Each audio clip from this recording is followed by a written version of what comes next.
Who are the baddest men on the planet? Late 2016. I'm Teekosey, and this is with just 15 defeats.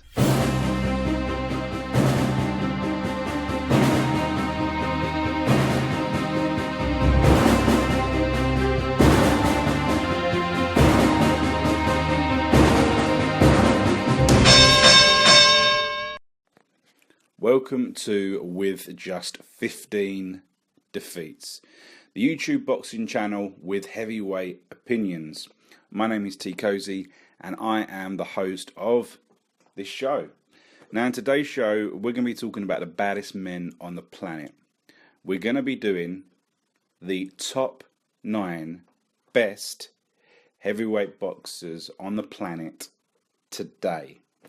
It's the first Teekosey heavyweight boxing rankings. I thought it'd be a bit of fun because we've got a number of massive fights coming up in the next 6 to 7 weeks.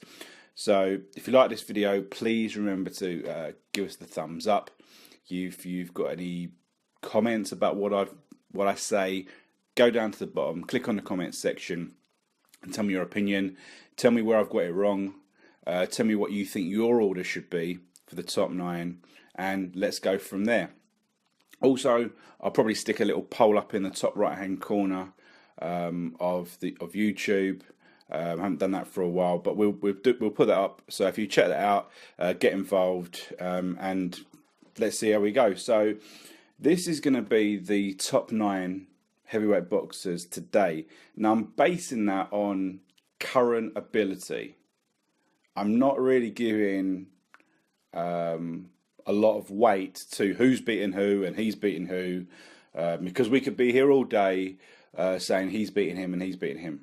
I've put together some data where I've assessed a large quantity of the guys out there today, and I've given consideration to their knockout power, their ability, their boxing skills, their range of skills, their defense, movement, stamina, chin, how predictable they are, where they are in terms of being in their prime, and also their shape and condition.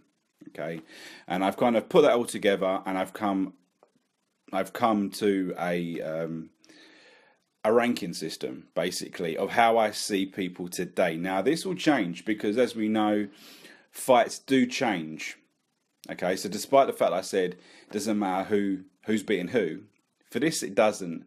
But the fact is, when someone wins and loses, obviously their attributes will change. So as I said, this is going to be the first of many, and I'm probably going to do this every 2 to 3 months.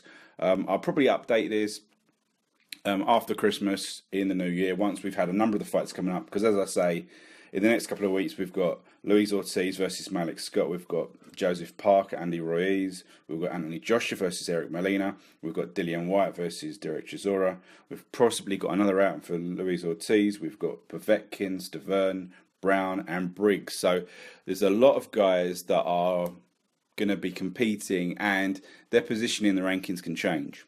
Okay, there's also a number of guys that are outside of my top 9 that could make it in. Okay, and obviously there's guys that could drop off the top 9. Okay, so I'm going to start with my number 9 heavyweight boxer today. Okay, and that is Kubrat Pulev. Kubrat Pulev has got a pretty decent record. He's only really lost to Klitschko. So he's got a credible record. He's beaten some decent guys. He's got decent skill sets. He's good across the full board. Okay, but he possibly doesn't have the concussive power, and he's somewhat predictable. Right, so he comes in at number 9. He's had a recent tough fight against Chisora. Some people say that it was one-sided. Definitely was, and Chisora was difficult. Pulev definitely won, but Chisora made it difficult for him. Now, number 8, the first of possibly the controversial statements. In my number 8 position, I'm putting Wladimir Klitschko, the the great legend of the game. He's fought nearly 70 times as a professional boxer. He held the world title for 10 years. But this time last year, he was dethroned. He was dethroned by Tyson Fury. And he changed. He did grow old. Many people have been saying that he's been growing old for a number of years. But he was completely fought against Fury. And we started to see that whilst he still has phenomenal ability, he probably still has his KO power. He has phenomenal defense. He has all these good attributes. He is very predictable, and he's way past his prime. And because of that, he drops down the rankings. Now, in 7th place, we've got Alexander Povetkin. Now, Alexander Povetkin, again, hasn't fought for a year. He hasn't fought for a year because of the positive drugs test prior to his scheduled fight against Deontay Wilder. Okay. Now, Povetkin, again, great record, has only lost to top man Wladimir. So he's beaten a number of fantastic guys. He's got like a real kind of he's beaten a kind of wide range of guys. He hasn't beaten the top guys, and that's why the Deontay Wilder fight was so intriguing, and everyone was so excited about that fight in terms of the heavyweight boxing scene. We all wanted to see it. We wanted to see where Povetkin is. Is he really just outside the top, or is Deontay Wilder the top man? Right. So it was a massive fight, and as we say, Povetkin has fought a number of decent caliber guys. He's knocked out most of his opponents. He's a tough SOB. He's got a brilliant skill set, and he's high quality in basically every area of being a heavyweight boxer. But for me, he sits in 7th. Now 6, again, slightly controversial and somewhat contradictory of myself, but I've decided to put Anthony Joshua in 6th place, primarily because he ticks a lot of boxes. He ticks a lot of boxes in terms of what he's got as a heavyweight boxer. He's got phenomenal KO power. He's in the prime. He's in fantastic shape. Rest of his skill sets are somewhat average, and he's still a contender, but he's up there and he looks dangerous. And we're thinking that if he goes in the ring with most people, a lot of people out there will put Anthony Joshua as a favourite immediately. Immediately they'll put Anthony Joshua as the favourite, despite the fact that he's yet to step in the ring with a top talent. Right, so we now move on to 5th place. Now 5th place, one of my favourite heavyweight boxers of the moment, and that is going to be Joseph Parker. Again, Joseph Parker hasn't fought top level guys yet. He's fought some decent caliber opponents, but he is very good, to put it blunt. He's got possibly the widest range of skills. He's got possibly the most exciting skills. He knows how to finish. He's youthful. He's going places. And he has fought some... The caliber of opponent hasn't been amazing, but he's been fighting guys that are causing him problems. Someone like Carlos Takam was a superb fight for him to take.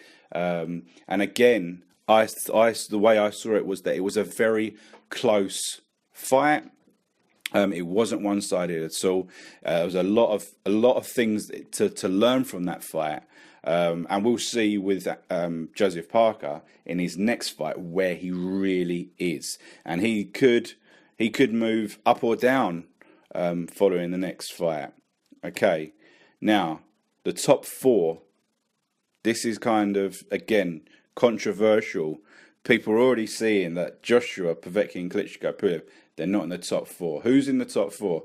Now, 4th place, again, somewhat contradictory of myself, but I don't care.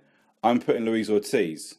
Now, Luis Ortiz, again, when you look at Luis Ortiz's record, it's not as amazing as the hype that surrounds him.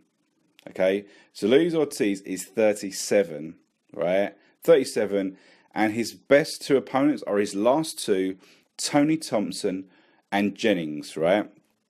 And whilst he's dispatched both of them in the middle rounds, they were not easy fights. They were not easy fights. Now, some people will say that he played with Tony Thompson, and to some degree he did, but there was negative aspects of both fights where there was large sections of time where Ortiz was very, very inactive.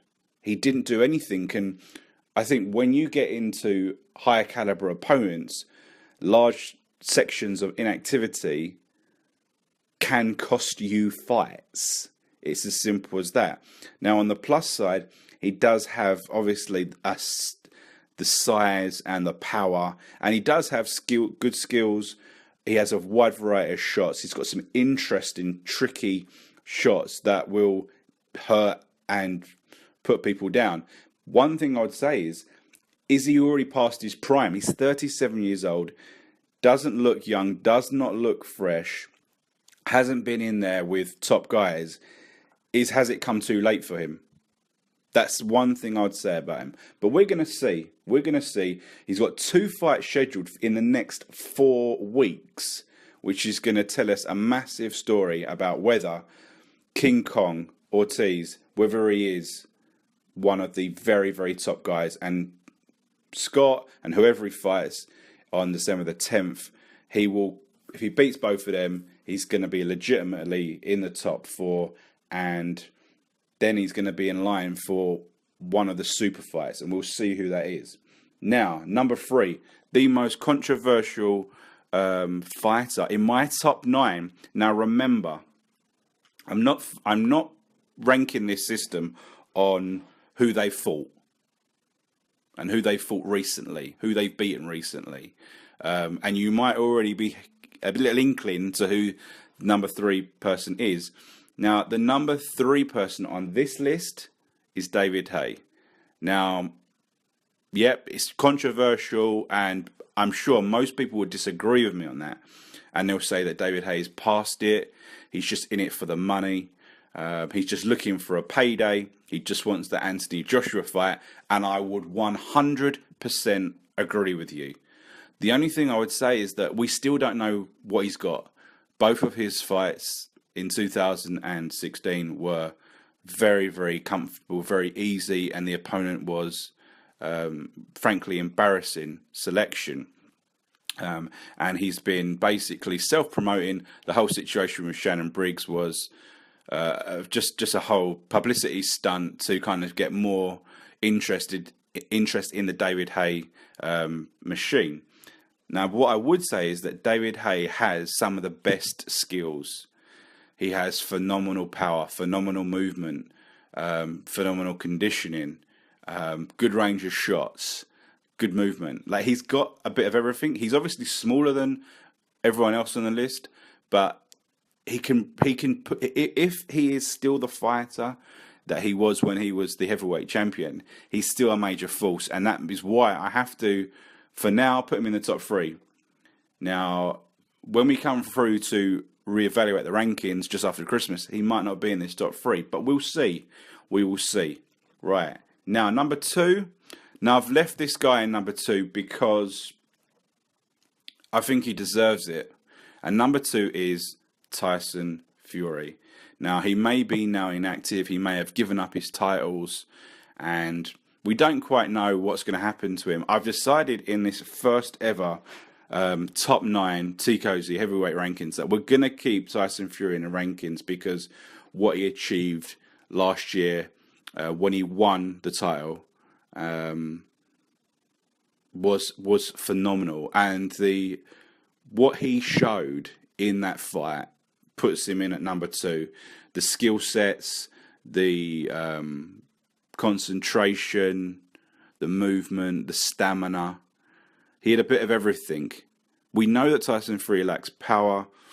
That is a major shame. If Tyson Fury had power, wow, this guy would be phenomenal. He really would be phenomenal. And I think Tyson Fury can probably be... Tyson Fury on his A game can probably beat everybody. Everybody in the heavyweight division today, he can beat them. But he's got problems. Hopefully we'll get through it and we'll see. He possibly might not be in the next rankings. We'll see how things develop over the next 3 months. Now, anyway, we go to the number 1 guy. You've probably already guessed because he hasn't been mentioned in the last 8 guys. And he's a definite top 9 guy. So the number 1 in my list is Deontay Wilder. Now, I'm sure a lot of people will massively disagree with that. They say he's not the top guy. For me, he is the top guy. He is the number 1 guy because his skill sets are better than everyone else. This is, in my opinion. I think he has got, like Tyson Fury has, he's good in most departments. Deontay Wilder is good in all departments, but he's also got the size, the physique, the speed. He's got that little bit extra, and he has got insane knockout power. He's got insane knockout power. You think he's got 36 KOs in 37. Some people will say, do you know what? Like everyone else, he hasn't fought a massive names. He hasn't got that CV that proves that he's the top guy. Again, I will 100% agree. But he has beaten Malik Scott, Stavern, Molina, Duhaupas, Spilka, Arreola, and they're all top 25 guys. Some of them top 15 guys. Okay, so he has beaten decent guys. He's knocked most of them out. He's done it in devastating fashion. He's got speed, he's got movement, he's got power. He looks the business. He's got the height, but he's not weighty. He's not weighty. He's in phenomenal condition. Comes in around the 225. So he ticks all the boxes. So for me, that's my top 9. Now I'm just going to compare that to what we've got in BoxRec, right? Let me just get my computer working. Right, so the top, I'm just going to run through the top 20. The top 20 in BoxRec. We've got Jennings, Takam, Spilka, David Haye. Tony Thompson is 16th on BoxRec. Insane. Stavern, Tepper, Charles Martin, Duhaupas, Molina, Hamer, Chisora, again, Browne, Glashkov, Parker, Ortiz, Pulev, Wilder, Joshua, Klitschko. So their top 9 is Chisora, Browne, Glashkov, Parker, Ortiz, Pulev, Wilder, Joshua number 2, then Wladimir, Klitschko. Tyson Fury's not in it. So just to recap my top 9 is Pulev, Klitschko, Povetkin, Anthony Joshua, Joseph Parker, Ortiz, David Haye, Tyson Fury, and Deontay Wilder.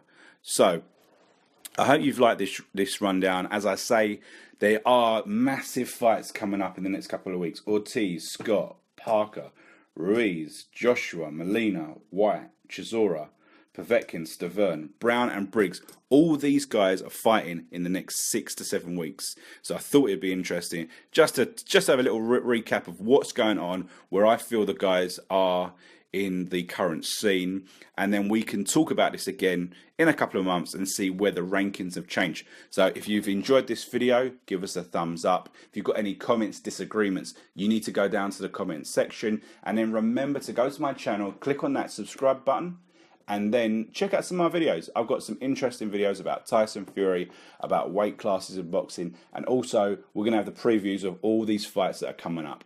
So I've been Teekosey, and this has been With Just 15 Defeats.